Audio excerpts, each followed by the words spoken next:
अक्षय दरवाजे पर आग टिकाए गजबनाक निगाहों से इसे देख रहा था। इस वक्त इसकी आंखों में जो वहशत थी, इसे देखकर लग रहा था वो सब कुछ खत्म कर देगा। वो ये क्यों भूल गई? अक्षय अक्सर नशा करता था, इसलिए इस पे नींद की गोलियां ज्यादा असर नहीं करती थी। वो यहाँ से निकलते वक्त कम से कम बाहर से दरवाजा ही बंद कर देती, लेकिन सारे तूफान इस एक रात में आने थे। अक्षय ने आगे बढ़कर इसकी कलाई पकड़ी और गुस्से से इसे खींचता हुआ घर के अंदर ले गया। राम इसके पीछे पीछे अंदर आया। अक्षय ने इसे जोरदार धक्का दिया, जिससे वो चारपाई से जाकर टकराई। माथे से खून का चश्मा उबल पड़ा। बेगैरत, बेहया औरत, कहाँ जा रही थी तुम? अब वो एक डंडा ढूंढ रहा था और फिर इसे एक लकड़ी दिखाई दी, जिससे वो मधु की पिटाई करने लगा। राम का दिल चाहा वो इस सारे मंजर से कहीं गायब हो जाए। अब बता तू हिंदू है या मुसलमान? इसे काफी मारने के बाद वो पूछ रहा था। मैं मुसलमान हूँ और आखिरी सांस तक मुसलमान ही रहूंगी। वो एक बार फिर इसकी पिटाई करने लगा। मधु ने बे आवाज अल्लाह ताला को पुकारा, क्योंकि इस वक्त अल्लाह ही इसकी मदद कर सकता था। अक्षय इसे जोर से मारने के बाद एक बार फिर इसका मजहब पूछ रहा था और वो हर बार एक ही जवाब देती।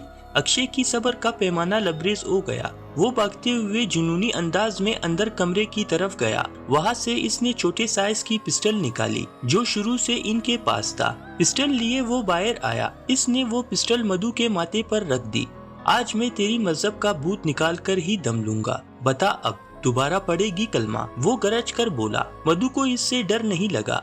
एक बार नहीं 1000 बार पढ़ूंगी, ला इलाहा इल्लल्लाह मोहम्मदुर रसूलुल्लाह। अक्षय ने इसके पेट पर जोरदार लात मारी और पिस्टल मधु के माथे से हटाकर राम की तरफ तान दी, अपने बेटे, अपने खून की तरफ। मधु की आंखें खौफ से फैल गई। राम भी सहम कर अपने पिताजी को देख रहा था।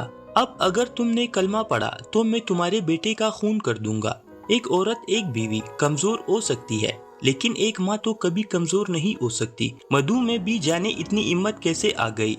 और इस वक्त इसने ये भी नहीं सोचा सामने खड़े शख्स पर झपटने की सूरत में नतीजा क्या निकल सकता है। लेकिन वो अक्षय पर ऐसे झपटी जैसे भूखी शेरनी हो, और अब वो अक्षय के हाथों से वो पिस्टल छीनने की कोशिश कर रहा था। दोनों में जोर से हाथापाई होने लगी। राम इस किस्म की लड़ाई पहली बार देख रहा था। इसके आंसू जमीन में जज्ब हो रहे थे। इन दोनों की मजम्मत से एक जोरदार धमाका हुआ।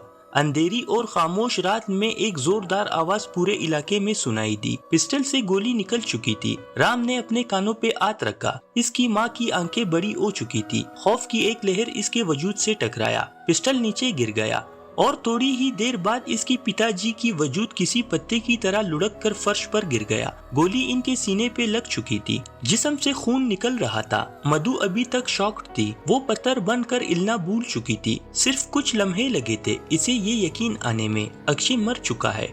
और ये वक्त वहाँ रुककर आंसू बहाने का या मातम करने का नहीं था, बल्कि वक्त तो था ही नहीं। चलो राम, दौड़कर इसने राम की उंगली पकड़ी। यहाँ रुके रहने में अमाकत थी। पीछे सिर्फ बर्बादी ही नजर आने लगी। कहा? राम ने सवाल किया। बहुत दूर। वो दोनों भागते हुए घर से बाहर निकल आए और सफेद बर्फ पर चलते हुए पहाड़ों की तरफ बढ़ने लगे खाली हाथ। मधु को सिर्फ इतना याद था, इसे भागकर यहाँ से दूर जाना है, अपनी और राम की जिंदगी बचानी है। मगर वो जल्दबाजी में ये भूल गई सामने बहुत बड़ा जंगल है, जिसमें कई खूंखार किस्म के जानवर पाए जाते हैं और वहां जाने पर वो जिंदगी हार सकते हैं। जो खतरनाक तूफान इनका मुंतजिर था, इसके बारे में किसी के वहम गुमान में भी नहीं था। अगली सुबह चौधरी खानदान की जिंदगी की उदास नहीं, उदास तरीन सुबह थी, जब इन्हें मधु और राम की मौत की इत्ला मिली। ये कोई खबर नहीं था, ये एक तेजदार खंजर था जो सबके दिल में पेवस्त हो गया। जिंदगी इतनी जालिम और सफाक कैसे हो सकती है? लम्हा भर में इंसान से सांसें कैसे छीन सकती है? मधु और राम की लाश इस भयानक जंगल में मिली थी, जिसके अंदर जाने से लोग दिन को भी डरते हैं। वहाँ ऐसे ही खतरनाक भेड़िए रहते हैं और इन दोनों की हड्डियां देखकर सख्त से सख्त दिल इंसान भी कांप जाता। कुछ बेरहम जानवरों ने इनके जिस्म से सारा गोश्त नोच डाला था और जो हड्डियां बची थी वो भी जगह जगह जख्मी नजर आई। इन दोनों की मौत एक नागहानी आफत थी। किसी के लिए भी इस बात को कबूल करना आसान नहीं था। दादी के आंसू नदी की तरह बहते चले जा रहे थे। वो नन्हा सा शरारती राम, जो इनकी जिंदगियों और घर का एक अहम हिस्सा था, यूं इनका साथ छोड़ जाएगा। बस इतनी ही जिंदगी लिखवा कर लाया था वो ऊपर से। जन्नत का दिल चाहा फूट फूट कर रो दे। कितना अफसोस, कितना दुख हुआ था इसे। رام کا وہ معصومیت، وہ بچپن سب کچھ یاد آنے لگا تھا اسے، اور مدھو ان کے ساتھ ایسے کیسے ہو گیا؟ مدھو تو اللہ پر بھروسہ کر کے اپنا سب کچھ چھوڑ کر نکلی تھی، پھر اللہ تعالیٰ نے اس کے ساتھ ایسا کیوں کیا؟ کس گناہ کی سزا ملی تھی اسے؟ ضرور اس کا یقین ٹوٹا ہوگا، ضرور اس نے شرک کیا ہوگا، یا کوئی ایسا گناہ جس کی اسے اتنی بھیانک سزا ملی۔ پچھلی رات کتنی غضب کی رات تھی، کسی ایک انسان کو سزا نہیں ملی۔ اکشے کا پورا خاندان اس ایک ہی رات میں قتل ہوا تھا۔ صبح صبح ہی اکشے کے گھر سے کسی لاش کی بدبو آئی۔ چودھری افضل نے جب اندر جا کر دیکھا تو اکشے کی لاش دیکھ کر ٹھٹک گیا، اسے گولی لگی تھی۔ کل رات انہوں نے گولی چلنے کی آواز سنی ضرور تھی، مگر یہ نہیں سوچا تھا اس طرح اکشے کی موت ہوئی ہوگی۔ اکشے ایک ہندو تھا اور چودھری صاحب ہندو کے ساتھ کوئی بھی رشتہ نہیں رکھنا چاہتے تھے۔ انہوں نے لاش کو وہی چھوڑ دیا اور گھر کا دروازہ تالا لگا کر بند کیا۔ گھر آ کر انہوں نے یہ بات سب کو بتائی۔ یہ بات سب کے لیے حیرانی کا باعث بنی۔ ابھی وہ اس حیرت سے نکل نہیں پائے تھے جب رام اور مدھو کی موت کی خبر ان تک پہنچی۔ یہ خبر پہلے سے بھی زیادہ دردناک تھا ان کے لیے، اور اب جنت سمجھ رہی تھی مدھو کو کس گناہ کی سزا ملی۔ شاید شوہر کے قتل کی سزا، جو بھی ہو، لیکن ان کی موت دل چیر دینے والا انکشاف تھا۔ دادی نے رو رو کر برا حال کر دیا تھا۔ جنت کو آج معلوم ہوا وہ رام سے کتنی محبت کرتی تھی، مگر افسوس وہ اس کے لیے کچھ نہ کر سکے۔ دادی کو حوصلہ تو وہ تب دیتی جب وہ خود کو سمجھانے میں کامیاب ہوتی۔ وہ تو خود ہی اس صدمے سے باہر نہیں نکل پا رہی تھی۔ وہ کہانی سننے والا لڑکا، وہ ان کے ساتھ پہاڑوں میں لکڑیاں توڑ کر لانے والا لڑکا، وہ شرارتیں، وہ یادیں، کتنا کچھ تو ادھورا چھوڑ گیا۔ وہ دن تو چاہنے کے باوجود بھی بلائے نہیں جا سکتے، اور زندگی میں ہمیشہ وہی کچھ تو نہیں ہوتا جو سوچا جاتا ہے۔ وقت گزر جاتا ہے، لمحے بیت جاتے ہیں، لیکن زندگیوں میں جو خالی پن آتا ہے وہ کبھی نہیں بھرتا۔ غم کا طوفان آ کر گزر چکا تھا، لیکن ان کی زندگیوں کو متاثر بھی کر چکا تھا، اور سب سے زیادہ ادھورا پن گڑیا کی زندگی میں آیا۔ وہ رام سے نفرت کرتی تھی شاید، لیکن بہت اچانک ہی اس پہ یہ انکشاف ہوا۔ وہ کبھی بھی اس سے نفرت نہیں کرتی تھی، اس سے کبھی کوئی نفرت کر ہی نہیں سکتا تھا۔ اس معصوم بچی کو نہیں معلوم تھا اس کا وہ بچپن کا دوست اس سے یوں چھن جائے گا۔ انسانوں کی قدر ان کی زندگی کے بعد ہوتی ہے، اور ان کی اچھائیاں بھی بعد میں سامنے آتی ہے۔ اسے یاد تھا وہ ہمیشہ رام سے جھگڑے کے بعد اسے بددعا دیتی تھی، اس کے مرنے کے لیے دعائیں مانگتی تھی، مگر وہ یہ نہیں جانتی تھی وہ بددعائیں اسے لگ بھی جائے گی۔ وہ معصومانہ بچپن کی جنگ تھی جن میں ایسے چھوٹے موٹے جھگڑے تو ہوتے ہی رہتے تھے، لیکن وہ سچ مچ اس سے یوں ناتا توڑ دے گا، یہ بات کبھی وہ خواب میں بھی نہیں سوچ سکی۔ اسکول جاتے ہوئے عروج اور گڑیا ہمیشہ اداس ہوتے۔ ان کی زندگی میں ایک بہت بڑی کمی آ گئی تھی۔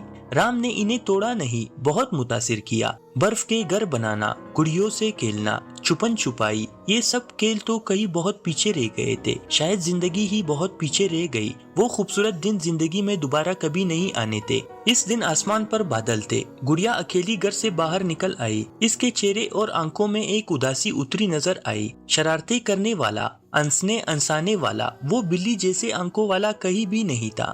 وہ چلتے ہوئے بہت آگے نکل آئی۔ برف چاروں طرف دکھائی دے رہی تھی اسے، ایک وہی نہیں نظر آ رہا تھا۔ وہ چڑیا، وہ دسمبر، وہ برف، سب کچھ تو وہی تھا، پر وہ کیوں نہیں تھا وہاں پر؟ پوری کائنات ویسے تھی۔ چڑیا آج بھی اڑتے گنگناتے جھوم رہے تھے، بادل آج بھی ویسے ہی آسمان پر تھے، پھر بھی کچھ ادھورا تھا۔ ایک کمی تھی، بہت بڑی کمی، سب سے بڑی کمی، ایک وجود جسے وہاں ہونا چاہیے تھا اس کے پاس، مگر وہ نہیں تھا۔ وہ تو صرف مذاق میں ہی اسے برا بلا کہتی تھی، اور وہ تو ہمیشہ کے لیے روٹ گیا۔ وہ وہی برف پر بیٹھ گئی، نم آنکھوں سے وہ برف کا گھر بنانے لگی۔ جب وہ بنا چکی تو اس نے ادھر ادھر دیکھا، گھر توڑنے والا نہیں تھا، پھر بھی گھر ٹوٹ چکا تھا۔ اس نے خود ہی برف کے اس گھر کو مٹا دیا۔ بچپن کا وہ دوست جو ایک ایک پل اس کے ساتھ تھا، وہ ہمیشہ کے لیے اسے چھوڑ کر چلا گیا۔ شادی کرو گی مجھ سے؟ پاس سے ہی کئی آواز آئی، مگر آواز دینے والا نہیں تھا۔ تم کہاں ہو بلی جیسے آنکھوں والے؟ پلیز لوٹ آؤ، میں پھر کبھی تم سے نہیں لڑوں گی، پرومس۔ اس کا دل جیسے پکار رہا تھا، وہ کہیں نہیں تھا۔ اس نے سچے دل سے دعا کی، کاش وہ کہیں سے آ جائے اور اسے حیران کر دے، کاش وہ کل کا دن لوٹ آئے۔ وہ کڑی ہو گئی، इसे बर्फ से वहशत होने लगी। जिंदगी में पहली बार इसे आसमान पर बादल अच्छे नहीं लग रहे थे। जिंदगी में पहली बार वो इसके लिए रो रही थी जिससे वो शदीद नफरत करती थी। ऐसे कैसे हो सकता है जिससे इसने सारी जिंदगी नफरत की हो, अचानक इससे मोहब्बत करने लग गई, या फिर कभी इसने नफरत की ही नहीं। या अल्लाह, प्लीज मुझे राम लौटा दे, मैं आपकी हर बात मानूंगी, मेरी सिर्फ यही एक बात मान ले। वो सजदे में गिरकर जिसे मांग रही थी वो वहाँ नहीं था, वो तो अब कहीं भी नहीं था। वो चलती हुई थोड़ा आगे आई, इसे खुबानी का बाग नजर आया जिससे वो हमेशा खुबानी चुराते थे। कल तक वो कितनी खुश थी और आज बर्फ का एक गोला इसने हाथ में उठाया और नीचे फेंक दिया। दिसंबर में तुम्हें माफ कभी नहीं करूंगी, तुमने मुझसे मेरा दोस्त छीन दिया, इसने मासूमियत से कहा। एक बेबसी थी इसकी आंखों में। फिर वो भागते हुए वापस घर चली आई। शाम के खाने का वक्त, इसके सामने खाना यूं ही पड़ा हुआ था। वो इसे हाथ भी नहीं लगा रही थी और ये सिर्फ इस दिन नहीं हो रहा था, हमेशा से ही यही होता। खाने में, खेलने में, किसी भी चीज में इसका दिल नहीं लगता। खेलने और पढ़ने में भी इसका यही हाल था। वो बेटे बेटे कहीं खो जाती, फिर जन्नत की सब्र और इस्तकामत वाली लाख नसीहतें भी इस पर असर नहीं करती। आम के दरख्त से बंधा वो झूला आज भी वैसे ही लटक रहा था। कभी कभी इसे लगता इसके साथ साथ पूरी दुनिया उदास है। वो झूला, वो बादल, वो मौसम, वो बर्फ, सभी इस लड़के को बुला रहे थे, मगर इसने तो जैसे जिद बांध ली हो वो दोबारा कभी लौट कर नहीं आएगा। गुड़िया रोजाना घंटों बैठकर रोती रहती और अल्लाह से दुआ करती।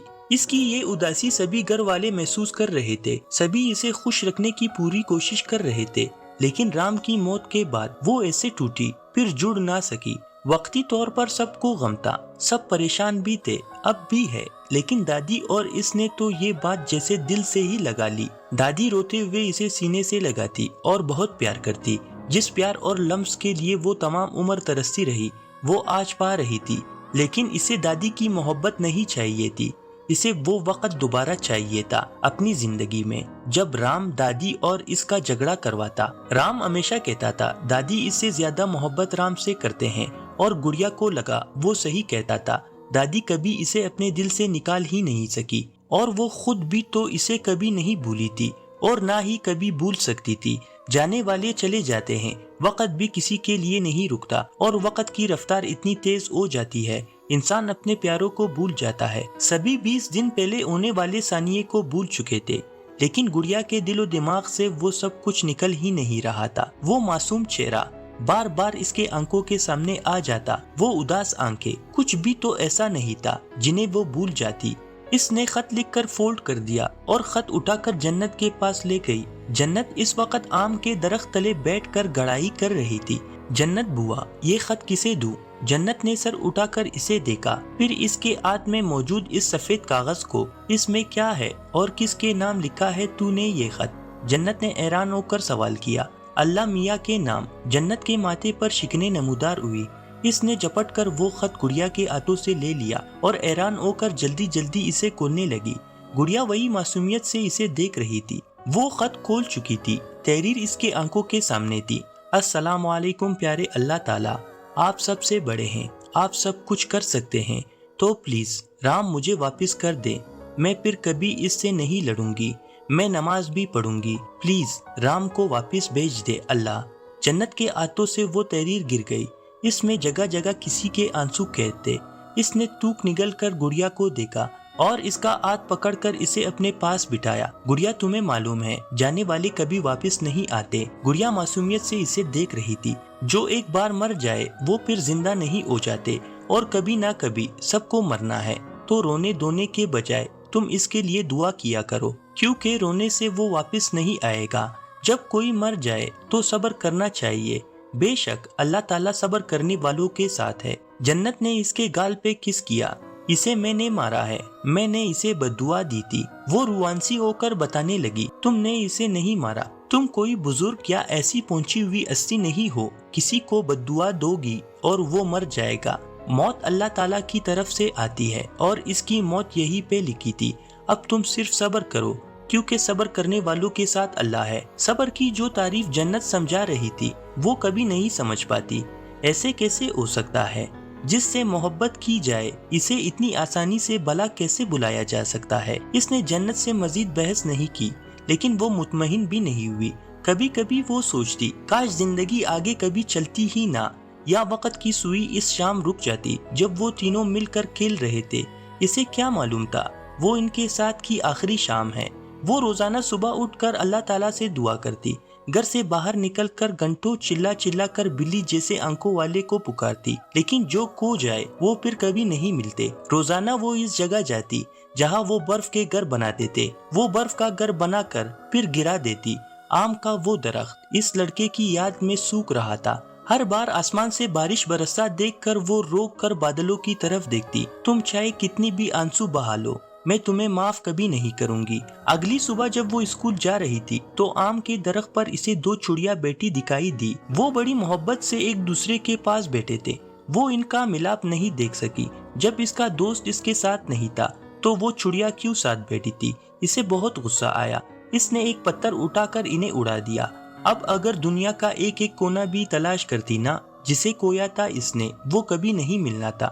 وہ گھر سے باہر نکل آئی۔ اس نے منہ پر ہاتھ رکھ کر زور سے صدا لگائی، بلی جیسے آنکھوں والے۔ اس کی آواز برا گئی، آؤ تمہیں موسم بلاتے ہیں۔ پیارے دوستو، ویڈیو پسند آنے کی صورت میں میرے چینل کو سبسکرائب ضرور کیجیے گا۔ لائک، کمنٹ، شیئر کر کے اپنے خلوص کا اظہار ضرور کریں۔ شکریہ، فی امان اللہ۔